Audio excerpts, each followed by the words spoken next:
Hello guys, welcome back my YouTube channel. আমি আজকে নতুন ভিডিও নিয়ে আবারও এসেছি আপনাদের সামনে।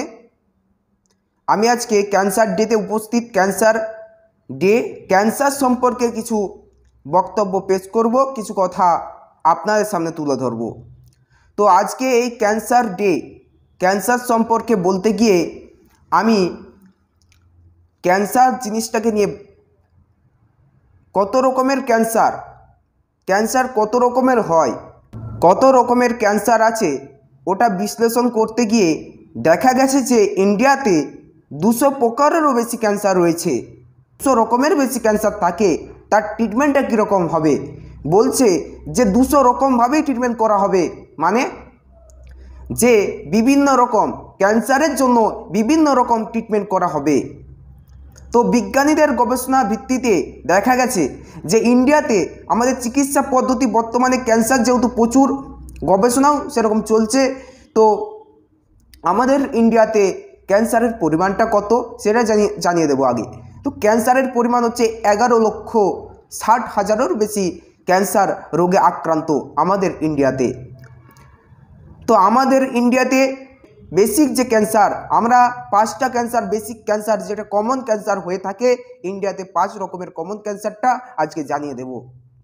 5 রকমের কমন ক্যান্সারটা কি কি না, 5 রকমের কমন ক্যান্সার যেটা, তার মধ্যে আমি বলে দেব। মুখের মধ্যে যদি ক্যান্সার হয় ইজ কল মাউথ ক্যান্সার। লাংসের মধ্যে যদি ক্যান্সার হয়, ফুসফুসের মধ্যে যদি ক্যান্সার হয় ইজ কল লাংস ক্যান্সার। স্তনের মধ্যে যদি ক্যান্সার হয় ইজ কল ব্রেস্ট ক্যান্সার। আর দুটা cancer, cervical cancer, stomach cancer. এবার এই সমস্ত ক্যান্সার কেন হয়, প্রথমে আমি বলে দেবো লাংস ক্যান্সার। অনেকে মতে লাংস ক্যান্সার ধূমপান বা তামাক জাতীয় দ্রব্য বা অ্যালকোহল জাতীয় দ্রব্য দীর্ঘদিন পান করার পর নাকি লাংস ক্যান্সার হয়, ফুসফুসে ক্যান্সার হয়, এটাও হতে পারে। বা ধরুন কোনো পলিউশনের মধ্যে আপনি আছেন দীর্ঘদিন, আপনার লাংসের কিছু প্রবলেম আছে, তার জন্য কিন্তু লাংস ক্যান্সার হতে পারে। তারপর স্তন ক্যান্সার। মহিলাদের ক্ষেত্রে যে basic cancer is call breast cancer. কেন হয় না, কারণ মহিলাদের ক্ষেত্রে এই যে ব্রেস্ট ক্যান্সারটা হয়, তার আগে তার ফ্যামিলিতে যদি কারো এই ক্যান্সার থেকে থাকে, ব্রেস্ট ক্যান্সার যদি থেকে থাকে, তারও হতে পারে, সম্ভাবনা আছে। এবার দেখে নেব মাউথ ক্যান্সার, মুখের মধ্যে ক্যান্সার। ভিটামিনযুক্ত খাবার আপনি আপনার যে ডায়েট চার্ট, ব্যালেন্স ডায়েট আপনি যদি ফলো না করেন ঠিক মতো, খাবারের তালিকায় যদি ভিটামিনযুক্ত খাবার যদি না খেয়ে থাকেন দীর্ঘদিন খাওয়ার ফলে আপনার কম ভিটামিন জনিত কারণে আস্তে আস্তে সেটা ক্যান্সার। এবার আপনার ক্যান্সার মানে হচ্ছে যে আপনার দেহের কিছু সেল, অর্থাৎ দেহের কিছু কোষ কাজ করছে না, তারা কি হচ্ছে, তারা মারা যাচ্ছে। দেহের মধ্যে কিছু যদি সেল, দেহের মধ্যে কিছু যদি কোষ মারা যায়, ওই জায়গায় ক্যান্সার সৃষ্টি হয়।